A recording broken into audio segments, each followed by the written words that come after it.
பாவையர் தோதக நீலை நிரம்பி சூழ் பொருள் தேடிட ஓடி வருந்தி அப்படிங்கிறார். திரும்ப திரும்ப ஒரு பொருளை தேடி, திரும்ப திரும்ப பணத்தை தேடி, திரும்ப திரும்ப பிள்ளைகளுக்கு பேரனுக்கு பேத்தி ஓடிக்கிட்டே இருக்கிற இந்த அற்ப வாழ்க்கையிலிருந்து விடுபட வேண்டும் என்றால் முருகன் என்கின்ற அற்புதத்தை நாம உணர வேண்டும்.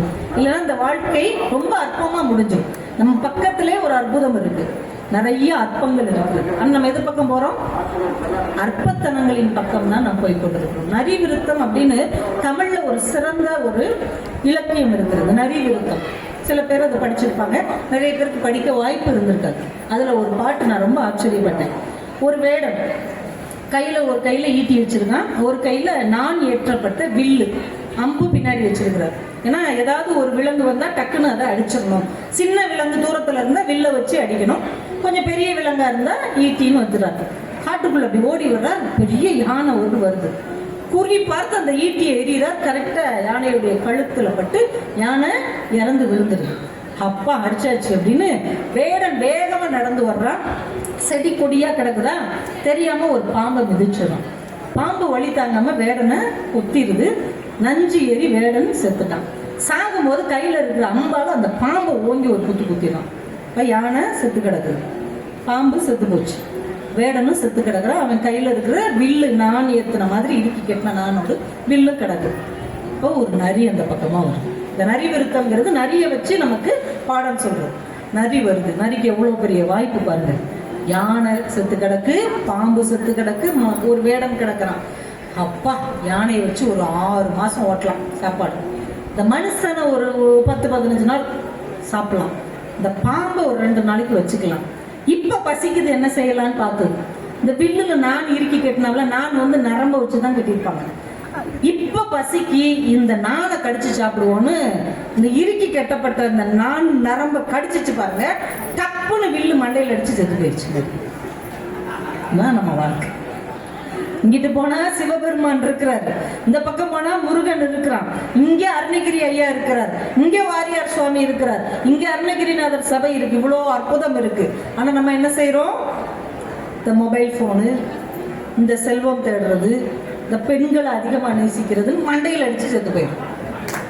எவ்வளவு சிற்றின்பத்துக்கு நம்ம ஆளாயிருக்க பாருங்க. ஒரு நரியை வைத்து நம்முடைய இலக்கியம் பாடம் கற்றுக் கொடுத்தது.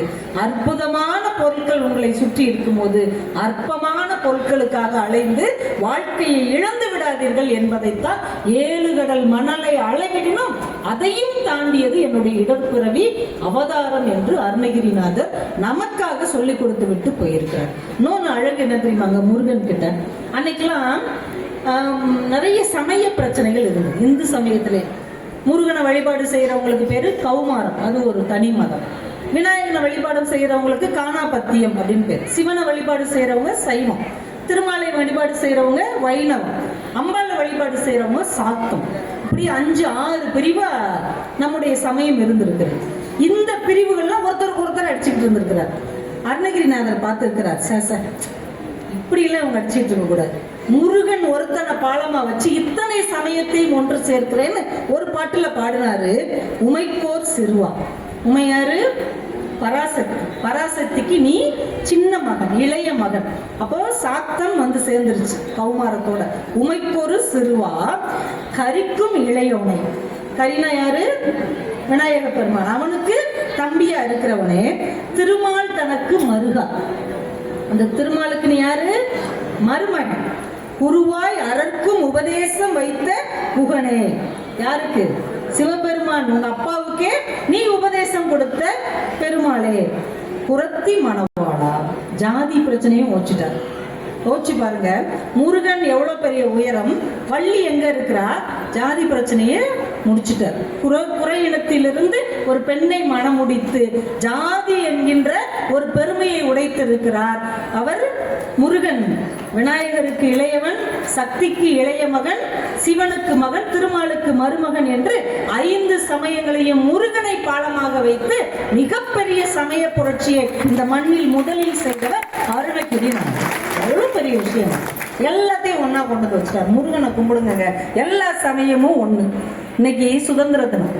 அருணகிரிநாதர் இன்னும் ஒரு படி போய் என்ன பண்ணார் தெரியுமா? 2 இடத்துல முருகனை முஸ்லீம் ஆக்கிட்டார்.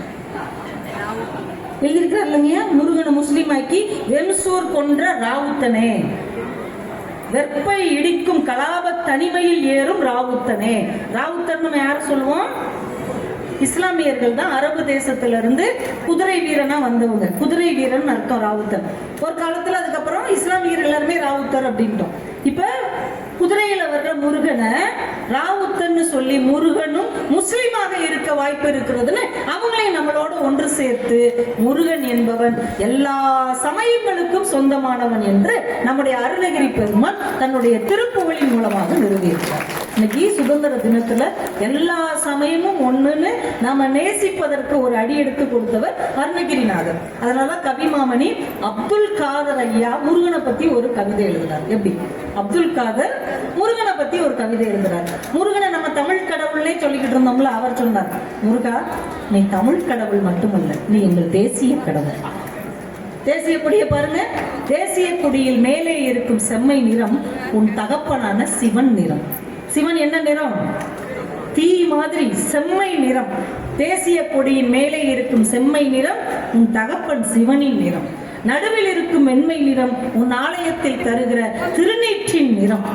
கீழே இருக்கும் பச்சை நிறம் உன்னை பெற்ற உமையம்மையின் நிறம். அவன் மலைகளுக்கெல்லாம் அரசு இல்ல, அவளுடைய நிறம். நடுவில் இருக்க சக்கரம் அவர் சொன்னார், நடுவில் இருக்கும் சக்கரம் உன் தாய் மாமன் திருமால் கையில் இருக்கும் சக்கராயுதம். நீ பவனி வருகிற மயில் எங்கள் தேசிய பறவை. உன் இளையவன் ஐயப்பன் பவனி வருகிற வாகனம் எங்கள் தேசிய விலங்கு புலி. உன் கையில் ஏந்தி இருக்கும் தாமரை தான் எங்களுடைய தேசிய மலர். முருகா நீ தமிழ் கடவுள் மட்டுமல்ல, எங்கள் தேசிய கடவுள் என்று அவர் பாடினார்.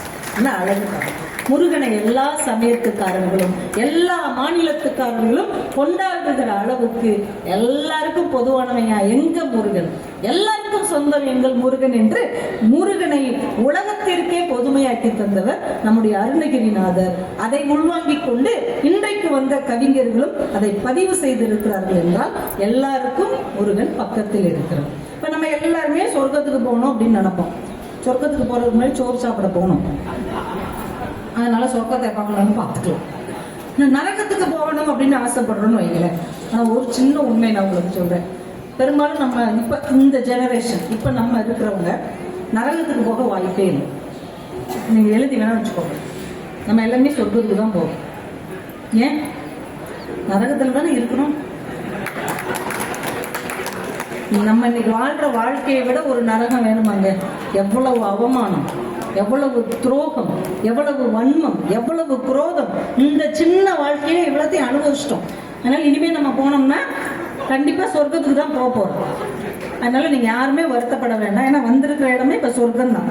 இந்த இடத்துல வந்து இவ்வளவு நேரம் உட்காந்துட்டோம்ல, இதுவே நமக்கு சொர்க்கத்துக்கு வாசல் திறந்த ஒரு வாய்ப்பை இறைவன் தந்துட்டான்.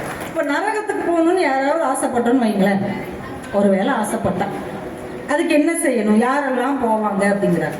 ஓதுவித்தவர் கூலி கொடாதவர். நமக்கு ஒரு நல்லதை சொல்லி கொடுக்குறாரு இல்லையா, அவருக்கு உரிய கூலியை கொடுத்துடணும். நம்ம இந்த காலத்துல இப்படி எடுத்துக்கலாம், உழைச்சவங்களுக்கு உரிய கூலிய கொடுத்துடணும். அப்படி கொடுக்காதவங்க நரகத்துக்கு போவாங்க. மாதவருக்கு அதிபாதகம் ஆனவர். இறைவனையே நினைச்சு வழிபாடு செய்யறவங்களுக்கு பாதகம் செய்யறவங்க. ஊசலில் கனலாய் எரி காளையர். சிற்றின்பத்திலேயே மூழ்கி தெரிஞ்சுக்கிட்டே இருக்கு.